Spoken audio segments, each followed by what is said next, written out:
Hello, जय हिंद मेरे प्यारे दोस्तों। स्वागत है आप सभी का अपने चैनल टास्क एजुकेशन में।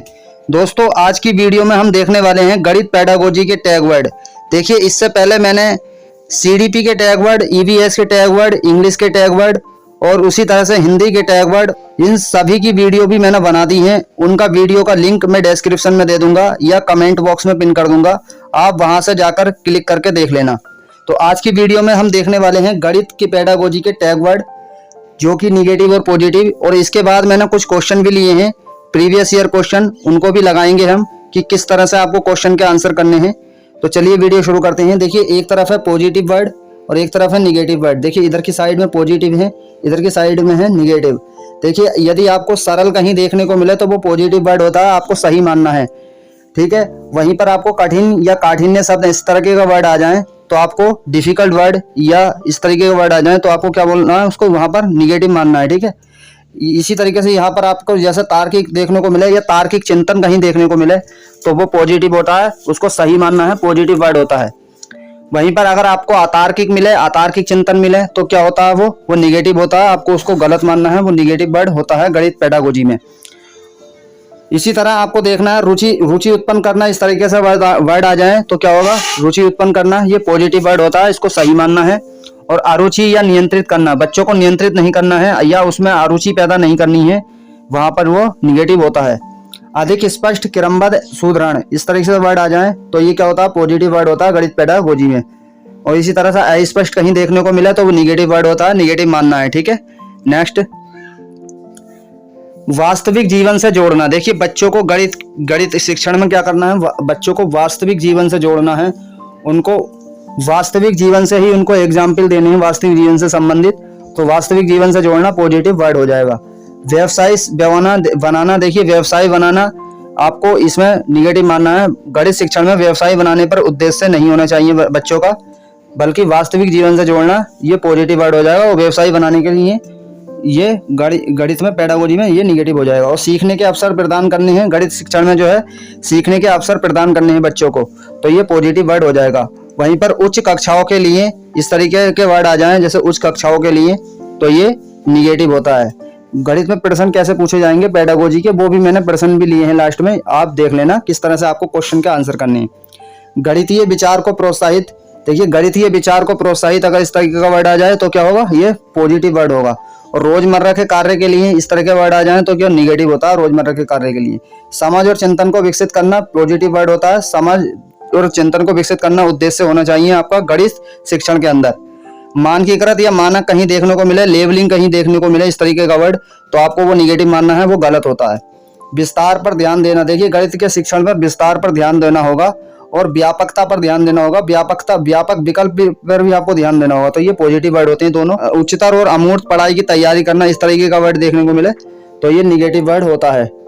नेक्स्ट देखते हैं, गणित के ज्ञान का आधार हमारी ज्ञानेंद्रिय। देखिए, ज्ञानेंद्रियों के माध्यम से बच्चा सीखता है, तो गणित शिक्षण में आपको ध्यान रखना है, गणित के ज्ञान का जो आधार है वो हमारी ज्ञानेंद्रिय हैं। बच्चा सुनकर सीखता है, देखकर सीखता है, बोलकर सीखता है, तो ये ध्यान रखना है, ये पॉजिटिव वर्ड होता है।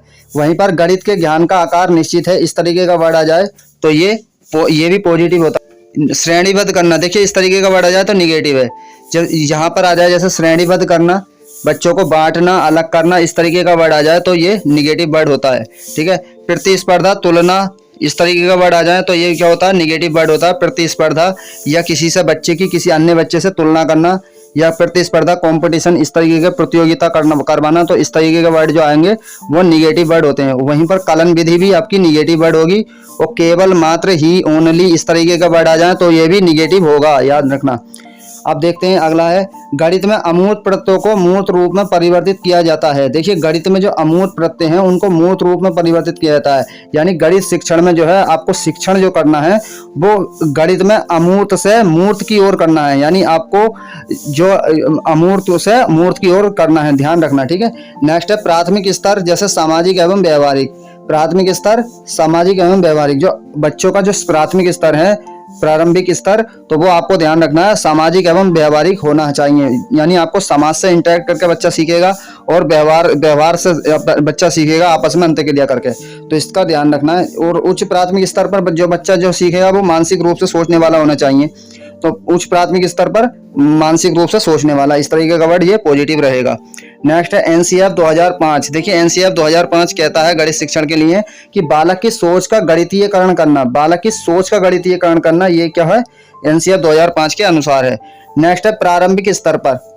अब इधर के देखिए सारे अभी पॉजिटिव है, अब नेगेटिव कोई नहीं आएगा, ठीक है। ये प्रारंभिक स्तर पर, ये प्राथमिक स्तर पर क्या होगा, देखिए प्राथमिक स्तर पर क्या बच्चों का गणित शिक्षण के में क्या क्या उद्देश्य होने चाहिए, तो संख्या संबंधी कौशल का विकास करना। देखिए संख्या संबंधी कौशल का विकास करना, बच्चा जो है संख्याओं को समझ जाए कि जो है ये कितनी संख्या है, ये मतलब आपको 1 2 3 ये मतलब गिनती वगैरह वो लिखना सीख जाए। तो ये प्रारंभिक स्तर पर इसके उद्देश्य हैं, ये क्या क्या लक्ष्य रखे गए हैं कि संख्या संबंधी कौशल का विकास हो जाए बच्चे की, और बच्चे की मापतोल की इकाइयों को विकसित करना, यानी बच्चों की जो मापतोल की इकाइयां हैं उनको भी वो समझ जाए, जैसे कि किलोग्राम, ग्राम और लीटर, इस तरीके के जो वर्ड होते हैं, मतलब मापने संबंधी इकाइयां, तो इसका भी विकास हो जाए कि बच्चा इससे समझ जाए कि ये किस में मापा जाता है। और वहीं पर गणितीय संक्रियाओं का विकास, जो गणितीय कैलकुलेशन है उनको विकास भी बच्चों का हो जाए प्रारंभिक स्तर पर। प्रारंभिक स्तर मतलब कक्षा 1 से 5 तक इन बच्चों का ये विकास इतना हो जाए। मूर्त से अमूर्त धारणा को प्रोत्साहन, इसको भी बढ़ावा मिलना चाहिए कि मूर्त से अमूर्त धारणा को प्रोत्साहन भी कक्षा 1 से 5 तक के प्रारंभिक स्तर पर बच्चों को इसका विकास हो जाए। नेक्स्ट देखते हैं उच्च प्राथमिक स्तर पर। देखिए उच्च प्राथमिक स्तर पर क्या उद्देश्य रखे गए हैं, गणना संबंधी कौशल विकास, बच्चों की गणना संबंधी कौशल विकास हो जाए और परिकलन संबंधी कौशल विकास हो जाए। वहीं पर अमूर्त से मूर्त धारणा विकास, देखिए यहाँ पर मूर्त से अमूर्त धारणा को प्रोत्साहन मिल जाए और यहाँ पर अमूर्त से मूर्त धारणा का विकास हो जाए बच्चों का, ये उच्च प्राथमिक स्तर पर लक्ष्य रखा है।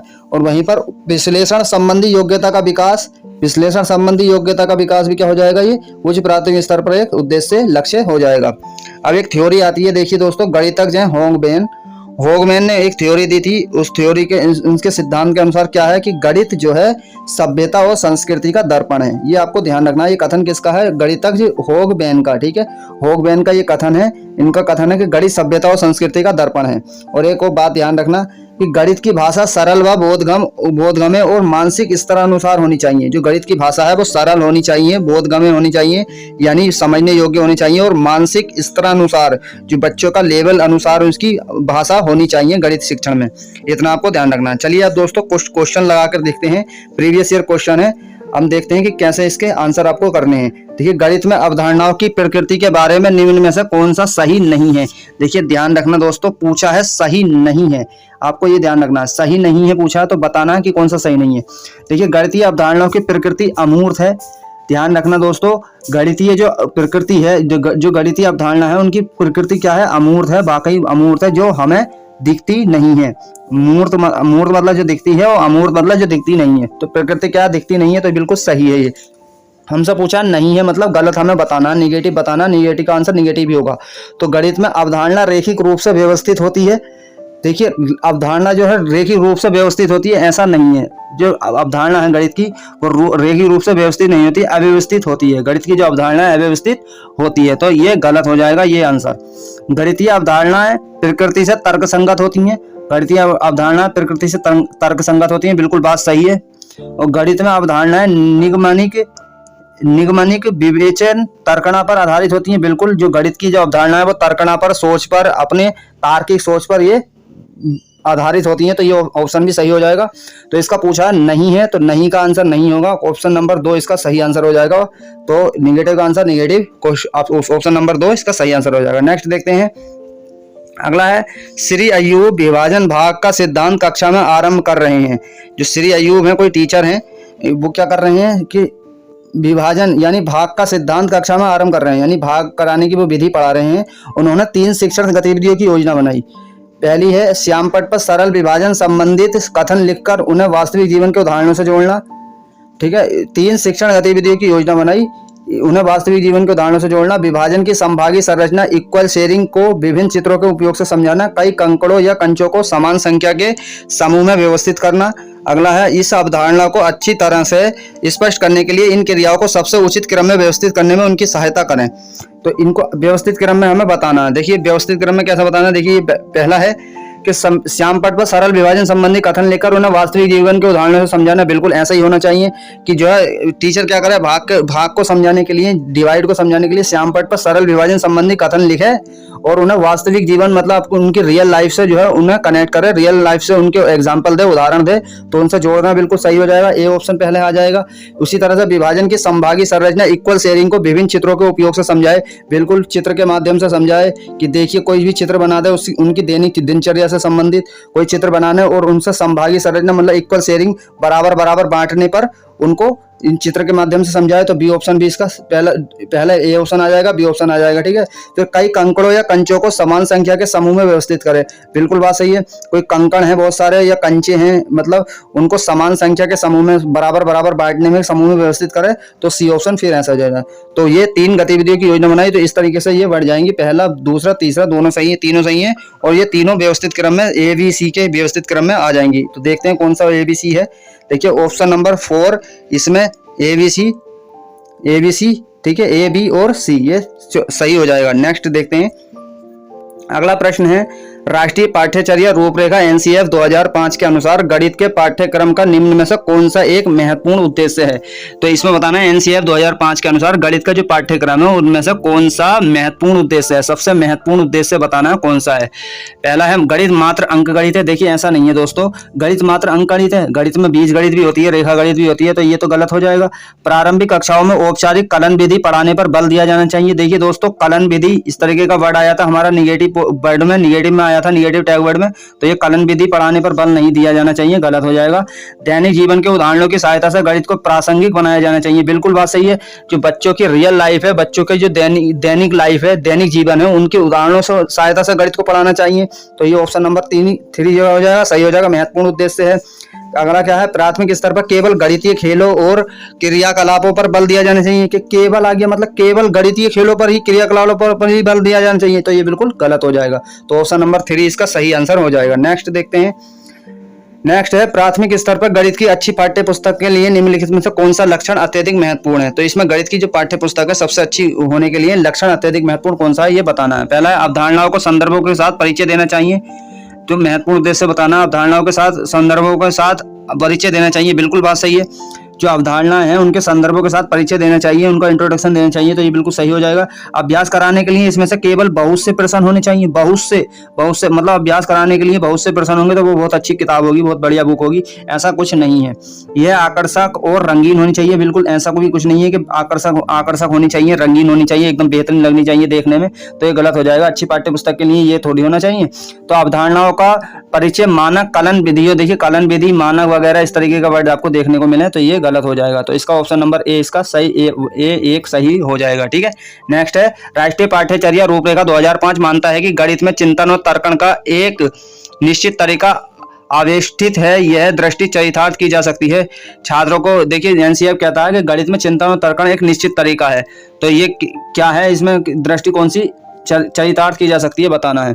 तो इसमें पहला ऑप्शन है, छात्रों को विशेष अनुशिक्षण देकर। देखिए कोई जरूरी नहीं है कि छात्रों को विशेष अनुशिक्षण देकर ही चिंतन और तर्कण का एक निश्चित तरीका अपनाया जाए, ऐसा गलत है। अन्वेषण, उपागम, हस्त कौशल सामग्री का उपयोग। बिल्कुल बात सही है। जो हस्त कौशल मतलब हाथ से बनाई हुई सामग्री का उपयोग होना चाहिए। अवधारणाओं को वास्तविक जीवन से संबंधित, कि वास्तविक जीवन से संबंधित कोई चीज आ जाए तो बिल्कुल ऑप्शन को सही होगा। तो वास्तविक जीवन से उनको जोड़ना होगा छात्रों को, और छात्रों को चर्चा में सम्मिलित करना होगा, तो ये ऑप्शन नंबर 2 इसका सही आंसर हो जाएगा। और फिर अगला क्या है, गणित की सभी पाठ्य पुस्तकों को दोबारा लिखकर। ऐसा कुछ नहीं है कि गणित की सभी पाठ्य पुस्तकों को दोबारा लिखवाएं बच्चों से, ऐसा नहीं है। और पाठ्य पुस्तक में दी गई समस्याओं प्रश्नों को हल करने पर बल देकर, ऐसा भी नहीं है कि बल नहीं देना है बच्चों को किसी भी चीज पर, कि समस्या और प्रश्नों को हल करने पर बल देकर, कि बच्चों को सोल्व करने पर बल देकर, तो ये भी गलत हो जाएगा। तीसरा भी गलत है और पहला भी गलत है। इसका आंसर क्या हो जाएगा, दूसरा इसका सही आंसर हो जाएगा। नेक्स्ट देखते हैं। अगला है, एक गणित के शिक्षक के रूप में आप बच्चों के गणित के प्रदर्शन को सुधारने के लिए संभावित शिक्षकों को क्या परामर्श देंगे। बताना है कि गणित के जो शिक्षक हैं के रूप में आप बच्चों के गणित के प्रदर्शन को सुधारने के लिए संभावित जो शिक्षक हैं, आने वाले शिक्षक हैं, उनको क्या आपको सलाह देंगे, क्या आप उन्हें परामर्श देंगे। बच्चों को अभ्यास के लिए अधिक से अधिक पुस्तकें उपलब्ध कराएं। ऐसा नहीं है कि बच्चों को अधिक से अधिक बस पुस्तकें उपलब्ध कराएंगे तो जो है सुधारने के लिए गणित के शिक्षण सुधर जाएगा, ऐसा नहीं है। अभिभावकों को परामर्श देना कि वे बच्चों को घर पर ट्यूशन पढ़ाएं। तो ऐसा कुछ नहीं है कि हम ये हमारा परामर्श देंगे कि बच्चों को घर पर ट्यूशन पढ़ाएं, वही ट्यूशन पढ़ाने पर बल दें, तो ये गलत हो जाएगा। बच्चों को उनके अवधारणात्मक और कार्यविधिक ज्ञान के बीच में संबंध स्थापित करने में सहायता, बिल्कुल बात सही है। बच्चे के जो अवधारणात्मक और कार्यविधिक ज्ञान है उनके बीच में संबंध स्थापित कराएं, तो ये सहायता, तो ये बिल्कुल सही हो जाएगा। वर्ष के अंत में बच्चों के लिए औपचारिक कक्षाओं की योजना तैयार करना, ऐसा नहीं है कि वर्षों के अंत में बच्चों के लिए औपचारिक कक्षाओं की योजना तैयार करें। तो ऑप्शन नंबर 3 इसका सही आंसर हो जाएगा। नेक्स्ट देखते हैं दोस्तों, ये लास्ट था प्रश्न। तो उम्मीद है वीडियो पसंद आई होगी।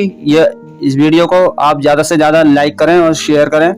तो मिलेंगे आपको नेक्स्ट वीडियो में, तब तक के लिए आप अपना ख्याल रखें। Thank you so much.